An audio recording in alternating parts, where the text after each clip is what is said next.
En mi opinión, que entendamos la importancia es más útil, más necesario para ustedes, ¿no? Bueno, me comentan si pueden ver una diapositiva que dice el Banco Central. El Sí, grupo Luis. 2, sí. Ya, perfecto. La sala 2 también, ¿no? Sí, dice. Ya, muy amable. Bien. Entonces, ya un poquito adelantábamos la clase anterior cuando hablamos de las criptomonedas, etcétera, que desde el punto de vista del análisis económico, lo legal o lo no legal se establece en función de un ente regulador, ¿no? Y ese ente regulador, en la mayoría de los países, opera bajo la figura de lo que se conoce como el Banco Central. El país X no es la excepción. Como decíamos, en el país X también existe una institución de este tipo que se llama el Banco Central de Bolivia, que opera en la ciudad de La Paz. Creo que ya les dije, si no, les digo ahora, como espacio de trabajo es uno de los espacios más interesantes para poder desempeñar nuestras funciones laborales, porque en teoría es una institución autárquica, ¿no? No debería tener relación política de ningún tipo, no debería depender de nadie, ¿no? Pero desgraciadamente en la práctica sabemos que no es así. Es un secreto a voces, todo el mundo conoce que la injerencia política en este tipo de instituciones es muy fuerte. De hecho, hay experiencias hasta anecdóticas vergonzosas. Algún rato vamos a comentar o quizás hoy les voy a hacer alguna referencia. Bueno, pero desde el punto de vista teórico, ¿qué es el Banco Central? ¿No? Entonces, fíjense que es una interrogante que yo planteaba, ¿no? ¿Qué es? ¿Cómo deberíamos entenderlo? Entonces, diríamos que es una institución, es un ente, que básicamente la función principal que tiene es administrar la moneda legal, ¿no? Es decir, todo el manejo de la política monetaria está en manos del Banco Central. Y fíjense en este término, ¿no? Moneda legal. ¿Cuál es la moneda legal? La que pone en circulación el Banco Central, ¿no? Ninguna otra. Entonces ahí viene la discusión de la que un poquito abordábamos, ¿no? Ahí viene el tema de las criptomonedas que no tienen una institución de este tipo. Ahora, que sea recomendable, no recomendable, hay quienes son absolutamente contrarios, dicen que es inmoral el trabajo que efectúa este ente regulador, el sistema financiero en general, etcétera, es otra cosa, ¿no? Últimamente se está discutiendo mucho nuevamente el papel, el rol que cumplen las instituciones de regulación financiera, ¿no? Básicamente el Banco Central. Bueno, pero el tema de la moneda legal hay que poner un poquito de atención porque como les comenté, el poderío económico y sobre todo político de la gran mayoría de países, continentes o regiones en general, se basa pues en su moneda, ¿no? Si todo el mundo fuera capaz de falsificar monedas de cualquier país, entonces estás dándoles donde más les duele, ¿no? Les estarías debilitando, pero enormemente.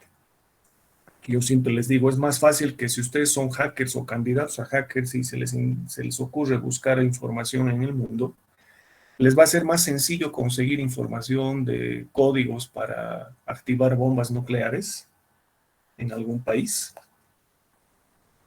Esta tecnología, no sé si me entienden, ¿no? Alguien quiere ser hacker y quiere mandar una bomba a algún lado, otro lado, les va a ser más fácil conseguir esos códigos de averiguar los mecanismos de seguridad visible e invisible de ese país. Un secreto, pero absolutamente importante y en teoría inviolable.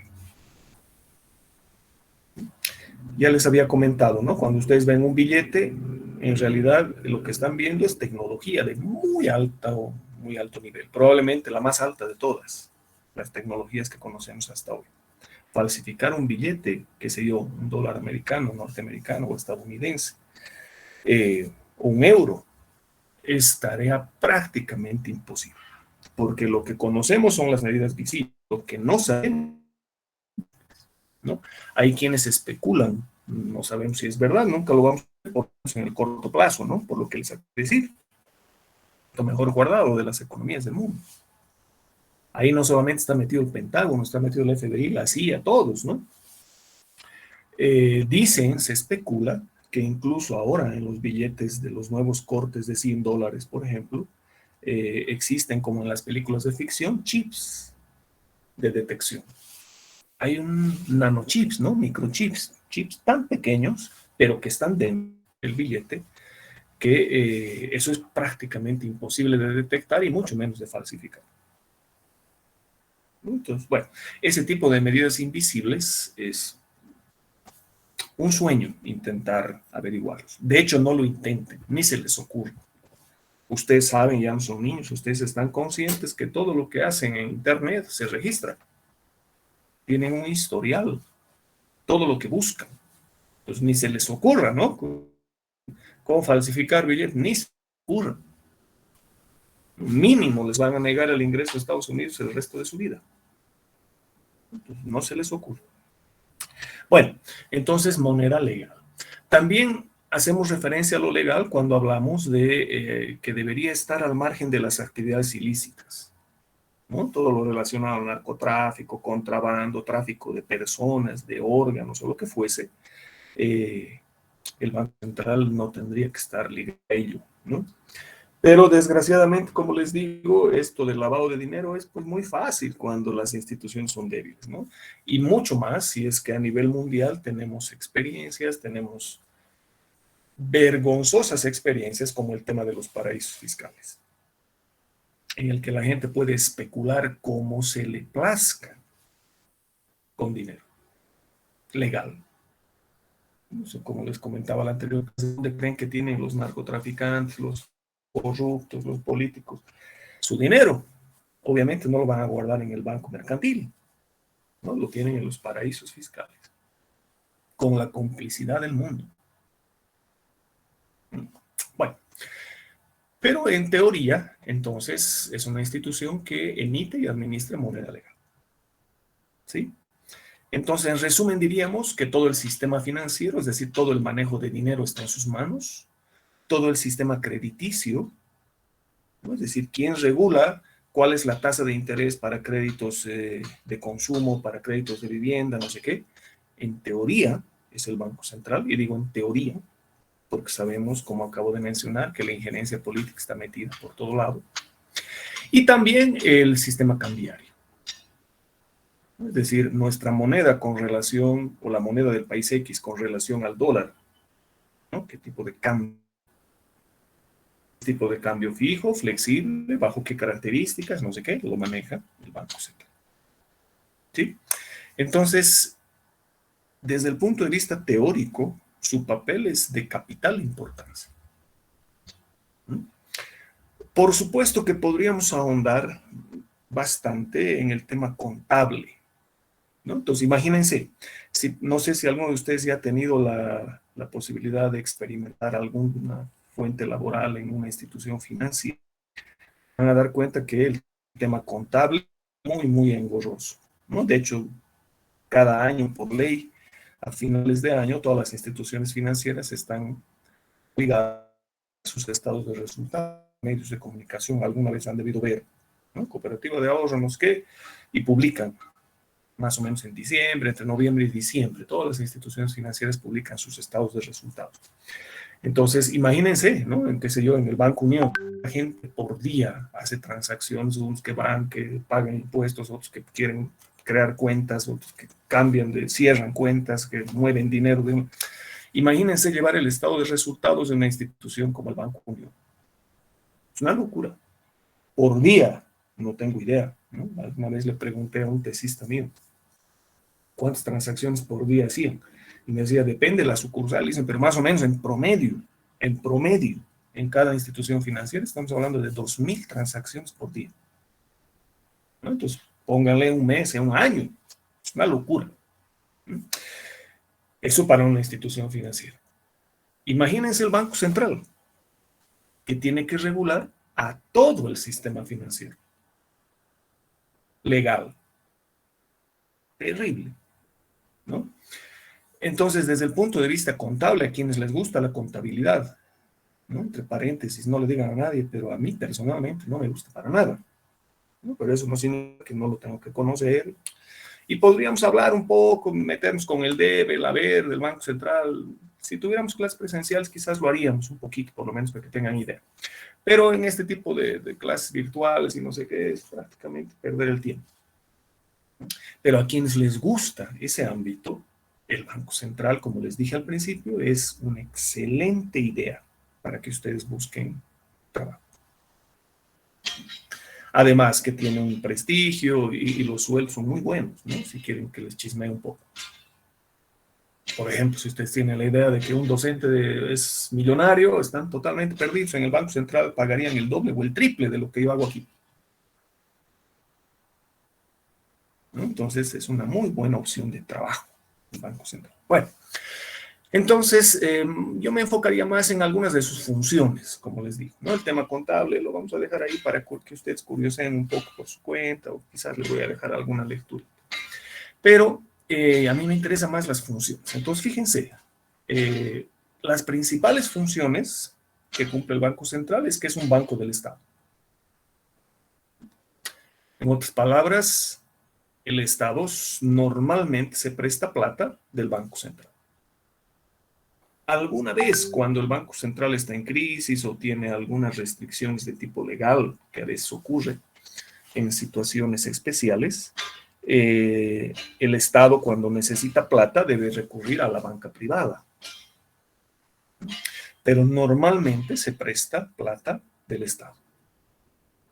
¿Qué sé yo? Ahora que han aprobado un incremento salarial del 3% y del 4% al haber básico, no sé qué, por el Día del Trabajador, qué sé yo, la alcaldía de X región necesita 10 millones para ponerse al día porque este incremento es retroactivo, ¿no? Desde enero. Y necesita 10 millones para cubrir este incremento desde el mes de enero, que no lo tiene. Entonces, ¿de quién se presta plata? Del Banco Central. Entonces recurre al Banco Central, ¿no? Es una especie de banco del Estado. Repito, eso es lo normal. En alguna situación muy rara, esa alcaldía tendría que prestarse de algún banco privado. Obviamente la tasa de interés es muy diferente, ¿no? Por eso que normalmente el Estado se dice que es el mejor cliente del Banco Central, ¿no? Porque la tasa es una tasa preferencial. Bueno, controla la emisión de moneda, lo que decíamos. Todo lo que tenga que ver con billetes y monedas de corte legal, lo manejan ellos. Ellos son los encargados de establecer contactos con las empresas que elaboran moneda, porque no hay muchas en el mundo, ¿no? No es como ir a la tienda a comprar pan. Solamente los países, los bancos centrales son clientes de muy pocas empresas en el planeta que diseñan, elaboran moneda, billetes. De hecho, hasta hace 10 años solo existían 2 en el mundo. Ahora parece que la oferta se ha diversificado un poco con la inserción de algunos mercados de Asia, ¿no? Y habrán un poco más, pero en definitiva el Banco Central es el que debe licitar, el que debe preocuparse de las medidas visibles, invisibles, etcétera, de la moneda en circulación. Recibe consignaciones y otorga préstamos a los bancos comerciales, ¿no? Y al Estado, como decíamos. En otras palabras, es una especie de banco de bancos, ¿no? Si el banco mercantil tiene un déficit financiero por X razones, la plata de quién se presta del Banco Central. Si la cooperativa Loyola necesita dinero, ¿de quién se presta? Del Banco Central. Entonces es una especie de banco gigantesco, ¿no? Enorme.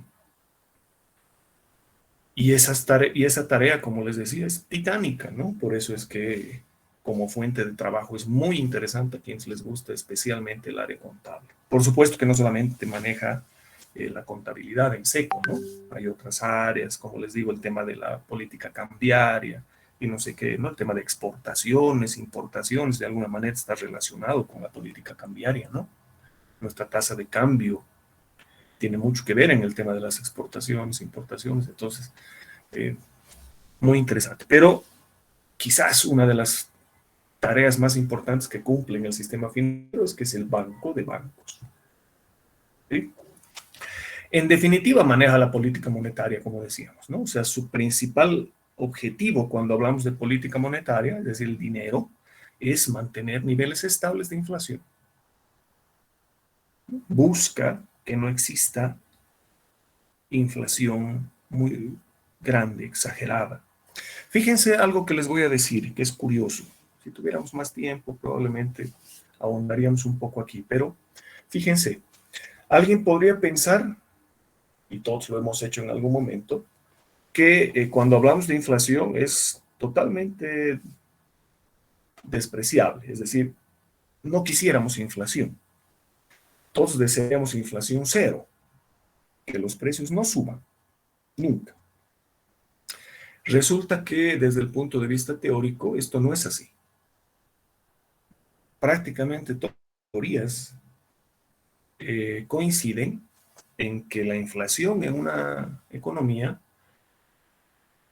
siempre que no sea exagerada, hasta es recomendable. ¿No? Ahora, ¿cuánto de inflación? Se discute mucho. Hay quienes dicen que no debería superar el 2%, hay quienes no debería superar el 5%, hay quienes plantean que no debería superar dos cifras, ¿no? Hasta el 9% todavía es aceptable. Pero no es recomendable, dicen todos, casi todos, inflación cero. Debería haber un poquito de inflación en todas las economías, por varias razones, pero principalmente porque si olvidamos a un agente de la economía que es de capital importancia, como es el productor, recuerden que es el que produce cosas, ¿no? Y en consecuencia debe cobrar un precio por su producto. Y si ese producto que produce el empresario nunca sube de precio, estamos en un problema, ¿no? ¿Quién se convertiría en empresario? ¿A quién le interesaría ser empresario si tienes que vender el pan a 50 centavos 20 años, cuando todos los insumos han subido? No sé si me entienden. ¿No? Claro, desde la perspectiva del consumo, desde la perspectiva de las familias, los que vamos al mercado, suena interesante. Qué lindo que no hay inflación. Está bien. Pagaríamos siempre el pan por 50 centavos cuando ya seamos abuelitos también. Pero ¿y el panadero? Con seguridad de un año o dos, si es que no hay un ajuste, o 3 o 4, si no hay un ajuste, ya no hay pan, pues, ¿no? A nadie le interesaría producir pan. Bueno, entonces por esa razón se dice que la inflación es recomendable, que no sea cero, pero tampoco sea exagerada, ¿no? Que haya algún grado de inflación en las economías. Bueno, y esto lo estudiaron algunos investigadores, ¿no? Por ejemplo, la curva de Phillips, que relaciona la inflación con el desempleo y no sé qué. Entonces, en conclusión, contrariamente a lo que podemos creer, la inflación no es que sea ni buena ni mala, ¿no? En alguna medida, dicen los investigadores, los estudiosos de estas áreas, puede que sea necesaria, poquito, en cierta medida, hasta saludable. Probablemente sería peor inflación cero. O deflación, ¿no? El proceso contrario a la inflación. Bueno, pero eso es discutible, es bueno tenerlo en cuenta, ¿no? Entonces, ahora, quien quiera curiosear, lo puede hacer y debería hacerlo. Entonces, ahí es verdad que la inflación no es recomendable si es cero, ¿no? Entonces, investiguen un poquito, vean, lean los comentarios, se van a dar cuenta de lo que les estoy diciendo. Bien. Otra función importante es que mediante el trabajo del Banco Central podemos generar el mercado de divisas, ¿no? Recuerden que todos los países tienen su propia moneda y existe un mercado, pues, ¿no? O sea, ¿cómo hago para convertir bolivianos en reales si voy a ir al Brasil? ¿No? Entonces, los bancos centrales deben coordinar entre ellos el manejo y la transferencia de divisas. Claro, hay un problema cuando aquí intervienen los aspectos políticos. ¿no? Un país o un gobierno, no un país, ¿no? O sea, suelen hacer que tenemos países amigos, los políticos son capos para eso, ¿no? Que tenemos países amigos y países enemigos. Madre mía. Cuando en realidad lo que existen son políticos que tienen amigos y no amigos, ¿no? Amigotes y no amigotes. Y hablan a nivel del país, ¿no? Es una locura. Lo peor no es eso, lo peor es que hay gente que les cree, ¿no? Por ejemplo, en el país X, nosotros casi nacemos odiando a quienes. ¿Quién me dice? ¿Qué nos enseñan desde la escuela? ¿Quién es nuestro enemigo natural? Chile. ¿No es cierto? Los chilenos los tenemos que odiar, pero casi de manera instintiva, ¿no? Y no sé si ustedes han tenido la oportunidad, por supuesto, como en cualquier lado, ¿acaso todos los del país X son buenos tipos? No, no es cierto. Pero no sé si han tenido la oportunidad, alguno de ustedes, de tener alguna amistad con chilenos o chilenas, algunos que vienen a estudiar medicina o algunos que vienen por comercio, ¿no? O deportistas. No sé si han tenido la oportunidad. Créanme que son gente tan buena, ¿no? Gente tan culta en muchos aspectos, que cuando dices, pucha, ¿esto por qué no nos dicen en la escuela? O si tienes la suerte de visitar Chile. Por supuesto, a ellos también les enseñan lo mismo, ¿no? Ellos tienen una historia interesante, por ejemplo, en el tema de la Guerra del Pacífico. A ellos les cuentan otra historia, ¿no? Y de alguna manera les transmiten lo mismo. Pero no solamente nosotros, ¿no? También los peruanos, también los argentinos, porque nuestro vecino ha tenido conflictos bélicos con todo el mundo. Ojo, nosotros también, ¿no? La diferencia es que según nosotros somos las víctimas y ellos son los agresivos, ¿no? Pero bueno, en una guerra todo es discutible, o en conflictos bélicos. Bueno, ustedes tienen la oportunidad de visitar este país vecino, no tanto el norte, créanme, el norte de Chile, es decir, Arica, Iquique, que probablemente algunos de ustedes han visitado, Antofagasta, que antes era territorio del país X. Arica no, era peruano, pero bueno, esa población tiene mucho, pues, del país X. Se parece mucho, ¿no? Entonces, esos rencores, eh, están ahí, ¿no? Lo llevan en la sangre. En cambio, del centro para abajo, lo que ellos llaman la segunda, tercera región, ¿no? De Santiago para abajo, Valdivia, en el sur de Chile, la gente es tan diferente a lo que nos pintan que lo tienen que ver con sus ojos. Entonces no hay países enemigos. O lo mismo al revés, ¿no? Nos dicen país amigo. País amigo. ¿Cuál país amigo? A ver, si es que hablamos un poquito de la historia para que se den cuenta cómo son los políticos de hábiles, ¿no? País amigo, Perú. ¿Sabían ustedes que quien se opuso y se sigue oponiendo a que el país X en algún momento tuviera la mínima posibilidad de tener acceso soberano al Pacífico es Perú? Siempre lo hizo y lo sigue haciendo, ¿no? De hecho, al presidente Castillo actual casi le cuesta su cargo hablar un poquito de que podría haber algún tipo de beneficio para el país X. No, pero no, pues a nosotros nos enseñan que ellos son amigos, ¿no? El país. Entonces, no se dejen direccionar con ese tipo de comentarios malintencionados. No hay país amigos ni enemigos. Lo que hay son gobiernos políticos que tienen mejor relación con unos o con otros y hablan a título de todos los países, ¿no? O sea, si algún día queremos soñar con una civilización diferente a la que hoy conocemos, estimados jóvenes, no hay duda. Ahí yo voy a emitir un criterio de valor que probablemente no sea el que todos comparten, pero créanme que todo indica que sociológicamente algún día, si queremos dar un salto cualitativo en términos de la humanidad, Debemos olvidarnos de estas tonterías de países, de fronteras, de regiones, entre municipios, entre continentes. Es una estupidez. Por supuesto, a nosotros nos suena bonito decir esto porque somos un país del tercer mundo, ¿no? Si fuéramos un país del primer mundo, nos costaría más. Claro, abramos nuestras fronteras y que vengan todos los pobres. Ah, entonces ya no nos gusta tanto la idea, ¿no?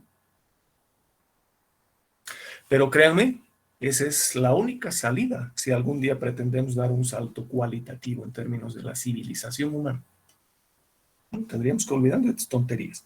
Lo mínimo que tenemos que hacer entonces todos nosotros es repensar un poco esto de la amistad y enemistad entre regiones, entre países. No hay tal, no hay tal. Porque todos tienen su historia. Absolutamente todos.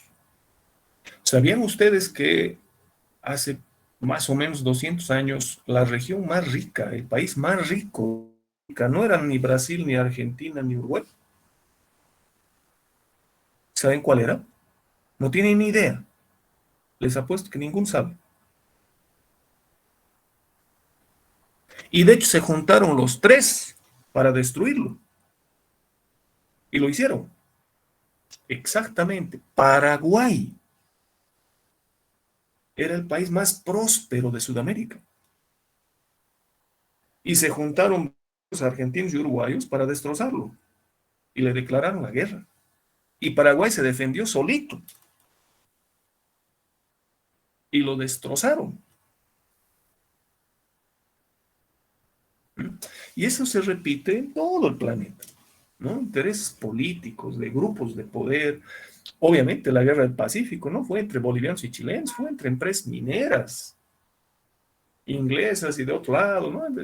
Y nosotros ahí sacándonos la mugre y odiando a nuestro vecino, y ellos odiándonos a nosotros. O sea, así actúa el político, no de ahora, de siempre, de toda la vida. Entonces ustedes como universitarios, como gente de otro nivel, pensante, tienen que mínimamente repensar, ¿no? Si no es analizar y tomar una posición. Bueno, eso entre comillas. Volvamos al Banco Central.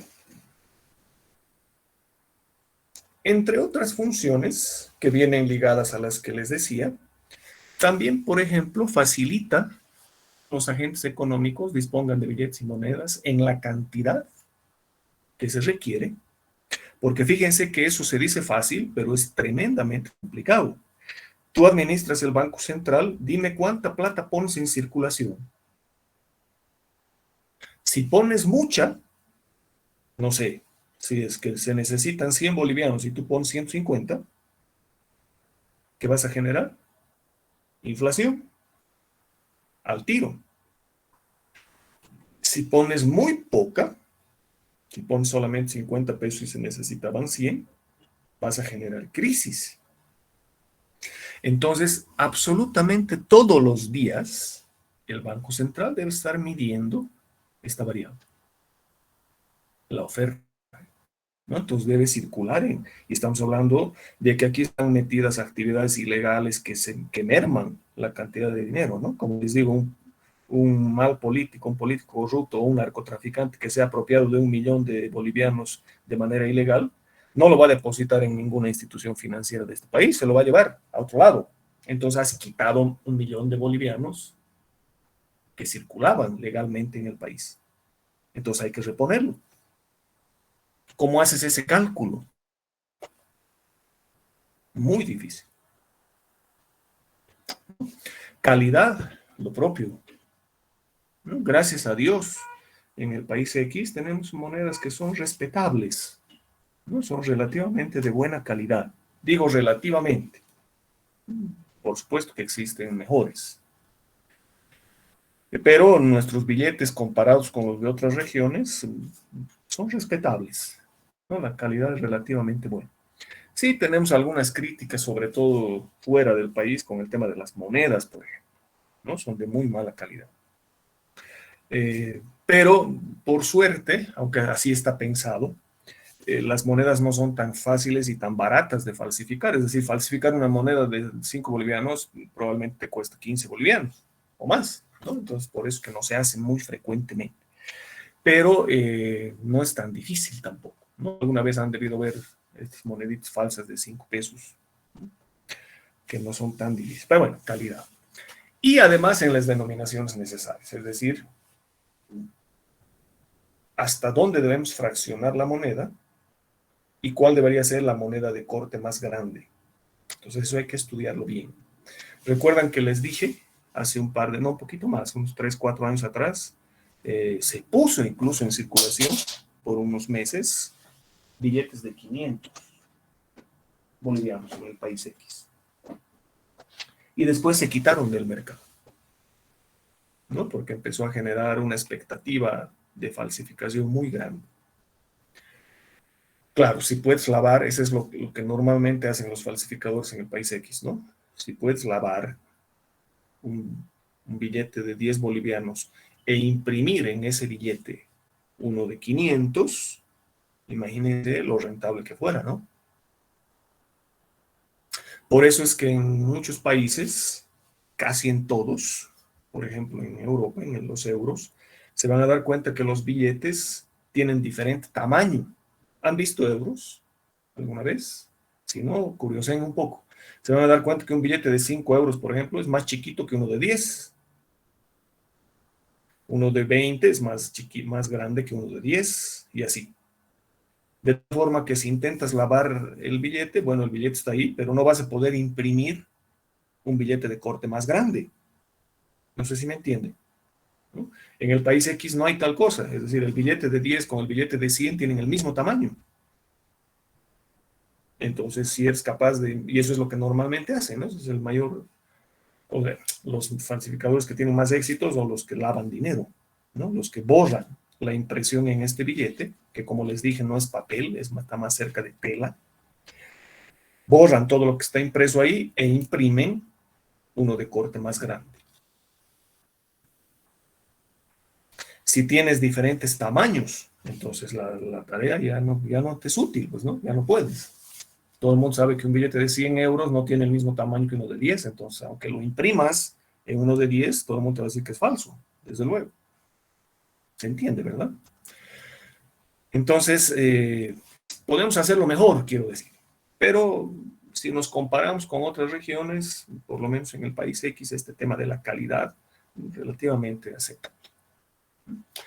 Posibilita pagos y cobros de los agentes económicos que se realizan en efectivo, ¿no? Es decir, debe existir efectivo en circulación todo el tiempo. Tú no puedes ir a una institución financiera y que te digan no hay plata, ¿no? Entonces debe cuidar cuánto en efectivo debe circular todos los días en la economía y en el sistema financiero. Recuerden que es el banco de bancos. Evalúa, monitorea y controla la cantidad de dinero de la economía, lo que decíamos, y para lo que utiliza herramientas, ¿no? Entre ellas, una de ellas, por ejemplo, se llama el encaje bancario, que ya voy a explicar mejor un poquito más adelante, ¿no? Entonces, hay que poner moneda en circulación, hay que tener dinero en efectivo, no puede en las instituciones financieras, no debe existir en demasía, porque si no generas inflación, no sé qué, y una herramienta muy útil es lo que se llama el encaje bancario. Entonces el encaje bancario normalmente se está ajustando todos los días. No es igual para todas las instituciones financieras, etc. ¿Sí? Monitorea la integridad, transparencia y seguridad de los recursos del Estado. Recuerden que es el Banco del Estado también, ¿no? Y se manejan a través de operaciones bancarias, ¿no? Entonces, no permite pues que el Estado ingrese en crisis. Es como su colchón de seguridad del Banco Central. En situación de guerra, por ejemplo, ¿no? Si suponemos que alguien le declara la guerra al país X, entonces, ¿quién tiene que solventar por lo menos las primeras etapas lo que está ocurriendo en Ucrania, ¿no? Se necesita efectivo para comprar armas, para comprar medicamentos para la población, qué sé yo. Entonces, el Estado ingresa en crisis, ¿quién tiene que solventar por lo menos los gastos inmediatos? El Banco Central. Debe prestarle plata al Estado, buscar su integridad, que no se desintegre, ¿no?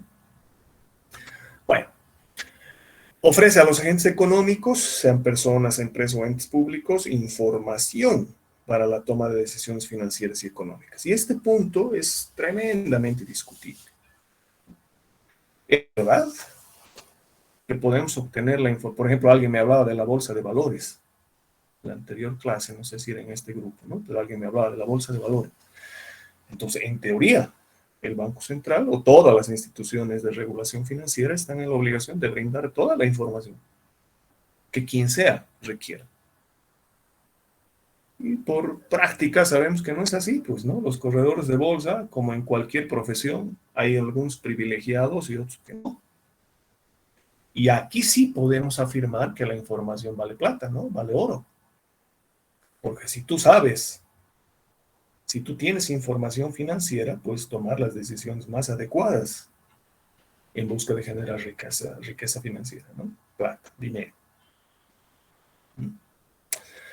Bueno, pero en teoría debiera ser así, ¿no? La información debiera ser transparente para todo el mundo y en función de ello se manejarían los agentes económicos.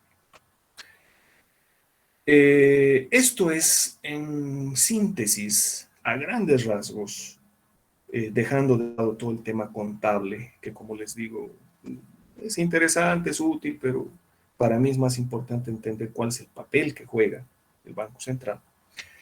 Y es lo que desearía que recuerden, ¿sí?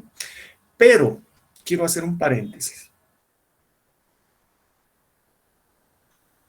Más allá de que estemos de acuerdo o no, como les dije, está en discusión, siempre se discute todo y eso es bueno, ¿no? En la economía siempre se discute todo. Y hace unos 10 años atrás ha tomado un nuevo impulso esta discusión. Hay quienes plantean que debemos olvidarnos del sistema financiero legal porque es corrupto, o por lo menos cómplice de actividades ilegales, no sé qué. Incluso al interior mismo de la región no debiera existir, dicen, ¿no?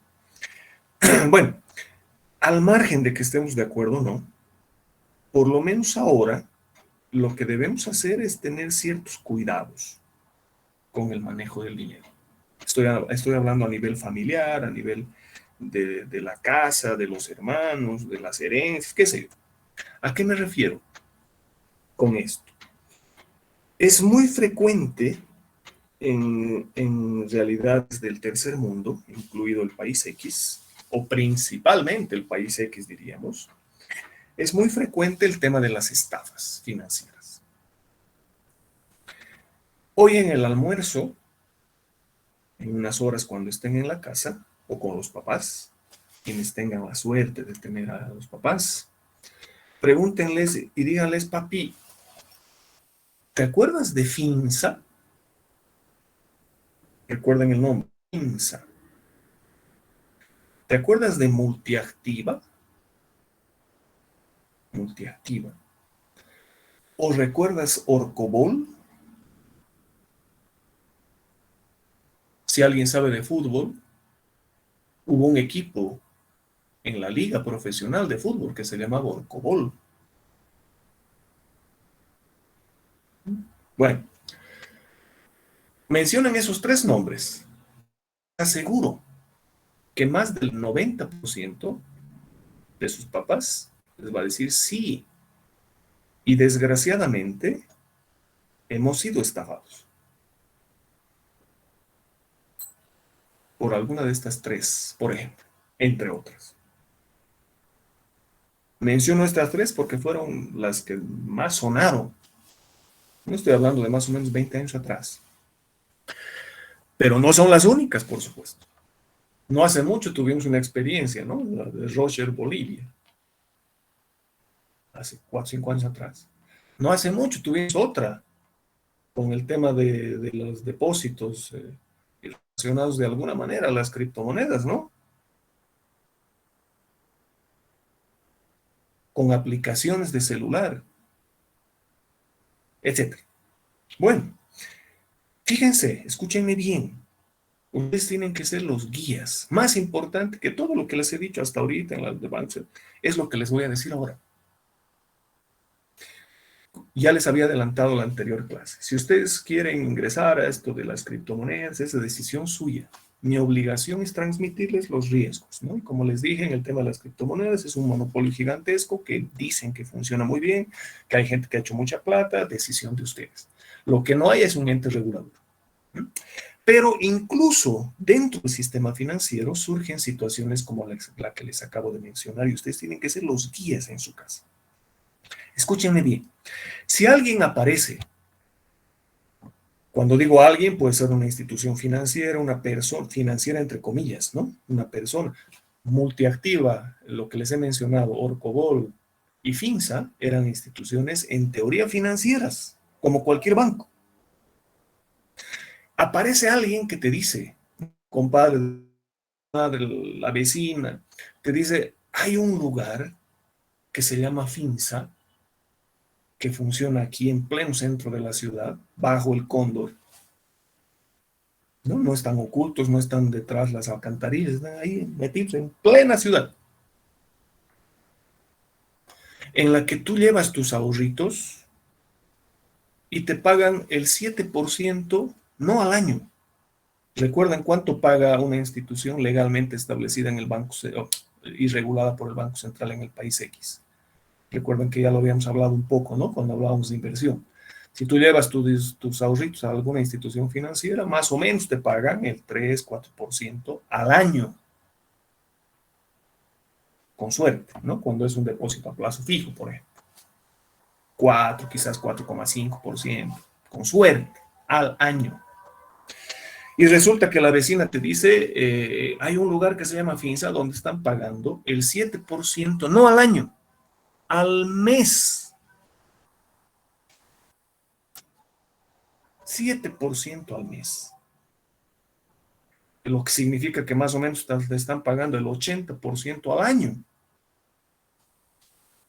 Una institución legalmente establecida, la banca que está regulada por el Banco Central, si quiebran no pasa nada, ¿no? Lo que les dije en la clase anterior, si tú depositas en una institución legalmente establecida, tus ahorritos te pagan poco, pero esa institución ha quebrado, con un poco de trámites y de correteo, tarde o temprano el Banco Central se hace cargo de la deuda y te tienen que pagar tus ahorritos. Probablemente te quitarán alguna comisión, qué sé yo, pero ahí está, no se pierde. Finsa te paga el 7% al mes. Entonces, ¿qué hicieron? ¿No? ¿Qué hizo toda la gente? Mucha gente. Desgraciadamente, sus papás también, muchos de ellos. O el tío o el abuelito. Uy, ¿no? Son caídos del cielo. Hay gente que ha vendido sus casas, han hipotecado todo, han perdido todo. Claro, imagínense, es una locura, pues. Que deposites $10,000, te pagan $700 cada mes.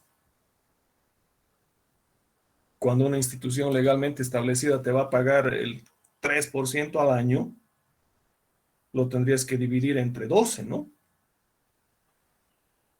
Y ese será tu interés mensual por los $10,000. A ver, 3 entre 10, 0,25, si no estoy mal, ¿no? Dividido entre 100 y lo tendrías que multiplicar por los $10,000, no sé, pues no llegas ni a $30, ¿no? 20, bueno, si no estoy mal, 20, $25 más o menos. Sería, si tú vas hoy a una institución financiera legalmente establecida y depositas $10,000, con suerte te pagan $20 al mes de interés. Pero si lo depositabas en Finsa, estamos hablando de $700. No hay comparación, ¿no? Entonces la gente se volvió loca. No, bueno, loca entre comillas, o sea, el deseo de mucha gente de tener, ¿no? Algo de ingresos, qué sé yo. Y desgraciadamente, ¿quiénes son los que caían más? Los que caen más en este tipo de cosas, los que no han tenido la suerte de pisar una universidad, los que no tienen algo de conocimiento, la gente más pobre, ¿no? Entonces, ¿qué hacían estas instituciones? Alguien te llevaba $10,000 y con esos $10,000 le pagabas el interés a otros clientes que ya te llevaron ayer, ¿no? O sea, según ellos tenían actividades en la bolsa de valores, tenían actividades en empresas, tenían empresas importadoras, exportadoras, no sé qué. Nada de eso. ¿no? Lo único que hacían era recibir platas de unos para pagar interés a otros, y efectivamente, ¿no? Hay quienes se han beneficiado durante un tiempo, 6 meses, 8 meses, han cobrado, ¡ucha!, ¿no? Una maravilla. He depositado $10,000, cada mes me han pagado $700, ¿no? En un año prácticamente he duplicado mis $10,000 sin hacer absolutamente nada, sin mover un peso, un cabello. Yo durmiendo en mi casa y mi plata creciendo. Por supuesto que es una estafa. Entonces llegó un momento, coméntenles a los papás, anótense el apellido. ¿Te acuerdas de los Arévalos? Díganles. Es una historia como de Hollywood, para hacer una película es lo que ocurrió. Eran 2 hermanos o 3 hermanos, ¿no? Los Arévalos, hondureños.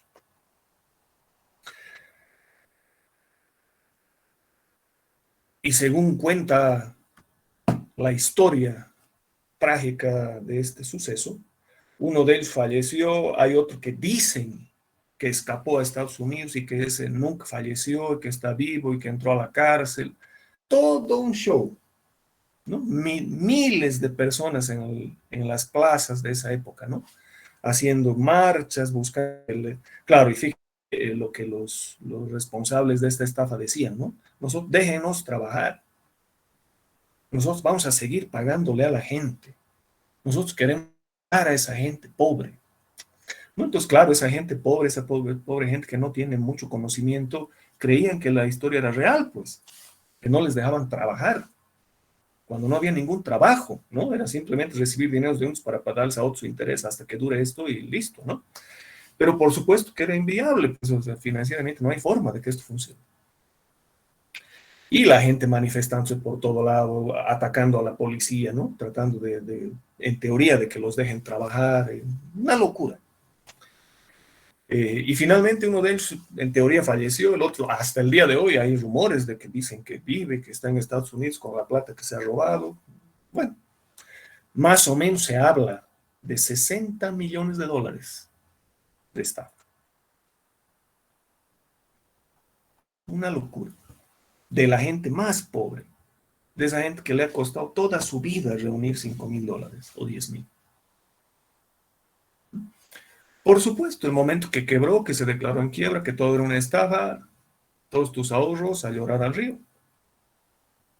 Creo que Finsa o Multiactiva devolvió una pequeña suma, ¿no? Ni el 5%, si mal no recuerdo, ¿no? Si depositaste $10,000, te han devuelto 50. El resto, ni un peso. Y es un caso que les estoy contando, ¿no? Anótenlo bien, pregúntenles a los papás, van a tener una charla interesante hoy en el almuerzo. Y desgraciadamente, estoy muy seguro que varios de ustedes se van a enterar que los papás o los abuelitos o el tío perdió plata en este tipo de instituciones, en alguna de estas tres, ¿no? Porque desgraciadamente la sede de operaciones fue Cochabamba, ¿no? Aquí fue el grueso. Incluso ya tenían sucursales en Oruro y en Santa Cruz, si mal no recuerdo. ¿No? O sea, en su momento de auge era una locura, pues la gente empezó estafa. Lo mismo ocurrió con Roger Bolivia hace unos añitos atrás, hace 4 o 5 años, una empresa que vivía o que operaba en Pacá, no sé si se enteraron. Aparecían, tocaban tu puerta, bueno, cuando digo tocaban tu puerta, estoy hablando de redes sociales, de todo, ¿no? Y te decían, nosotros estamos aquí para cumplir tu sueño. ¿Cuál es tu sueño? Y tú le decías, yo quiero una casa de 2 pisos, siempre he soñado además con jardín. Nosotros estamos para cumplir tu sueño. Esa casa cuesta $100,000, pero nosotros no te vamos a pedir $100,000, te vamos a pedir entregan $50,000, confía en nosotros, estamos para cumplir tu sueño. Nosotros trabajamos, ellos creo que trabajaban en teoría con empresas de transporte a nivel mundial, ¿no? Una especie de DHL. Y esos $50,000 nosotros lo vamos a trabajar. Entonces nosotros necesitamos capital, nos falta plata, tenemos tanto trabajo que necesitamos dinero. Entonces dejamos los $50,000, nosotros lo trabajamos. El único compromiso es que durante 6 meses o un año, dependiendo de algunas condiciones, póngale un año, no nos pidas nada. No hay interés, dejamos trabajar los $50,000 y nosotros lo vamos a duplicar. Y en ese año, al transcurso de un año, tú vas a tener tu casa de $100,000. Te vamos a entregar esa casa que tú sueñas. Estamos para cumplir tu sueño. Y mucha gente creyó, ¿no? Y así, hace un par de años con el tema de las aplicaciones se han debido enterar. No un par de años, el año pasado creo, ¿no? Etcétera. ¿A qué quiero llegar, estimados jóvenes? El momento que alguien te diga que puedes ganar plata sin hacer nada, por Dios, ustedes tienen que abrir los ojos, las orejas, sentidos. Por detrás hay una estafa, con absoluta seguridad. Con esto no quiero decir que no haya gente buena en el mundo. Puede haber, ¿no? Alguien que de verdad te quiere dar una mano sin conocerte. Pero es 1 en 10 millones, no en 1 millón. Ese que aparece diciéndote estamos para cumplir tu sueño, solo Dios lo puede hacer. Y Él sí lo hace sin interés. El resto no hay tal. O ese que tú sabes que en el mercado legal se están manejando ciertos márgenes de tasas de interés, por ejemplo, y aparece alguien que te ofrece 10 veces esa cifra. Algo está mal, ¿no? Entonces, por eso les decía la clase anterior, tengan mucho cuidado con esto de las criptomonedas y no sé qué, porque si ustedes lo piensan un poquito, anda por ahí también. Tú no haces nada. Compras estito, vendes aquelito, no sé qué, y solito se hace el dinero. No lo sé, ¿no? Entonces, como les digo, si me preguntan a mí, ganaré lo poquito que gano, pero lo haré dignamente, ¿no? Que sea el fruto de mi trabajo. ¿No?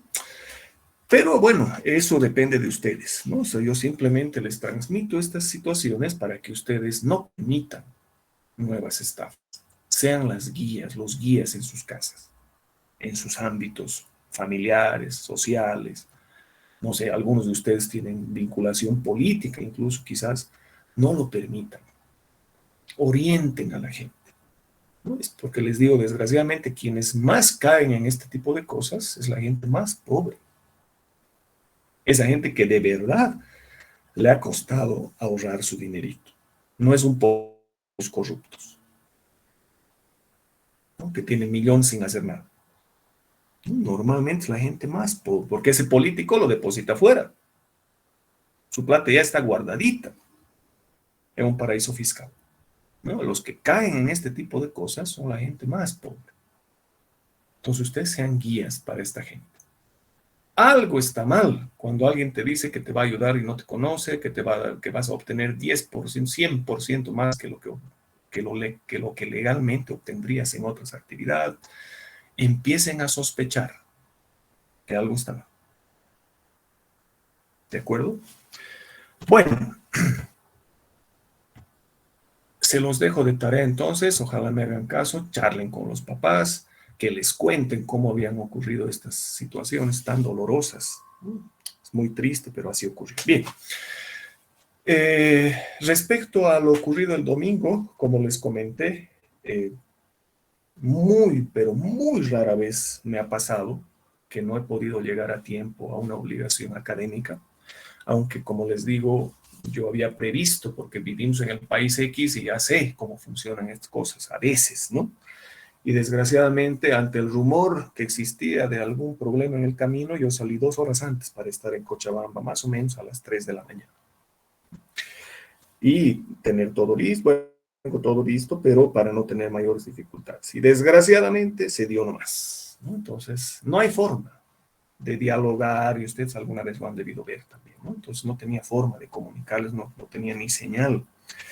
Entonces, siento mucho, pero ya conversaba con algunos de sus compañeros, en alguna medida quizás les viene bien también, ¿no? Entonces, tienen un espacio más de estudio, lo vamos a hacer este domingo, ya no voy a viajar, este domingo o todo el fin de semana voy a estar aquí. En consecuencia, lo vamos a hacer este domingo, ¿no? A la misma hora como hemos acordado. y tienen un poquito más de tiempo, entonces, ¿no? Entonces ya había pensado esta semana, por ejemplo, que podían defender sus trabajos y no sé qué, pero mejor lo mantenemos como habíamos acordado, ¿no? Como no es responsabilidad suya tampoco, no es culpa de ustedes lo que ha pasado, lo mantenemos igual, ¿no? Esta semana vamos a seguir avanzando, no sé qué. El domingo dan su examen y la siguiente semana ya nos ocupamos de las defensas y vamos a otro ritmo. ¿De acuerdo? Bien, entonces que estén muy bien y nos vemos mañana. Buen día.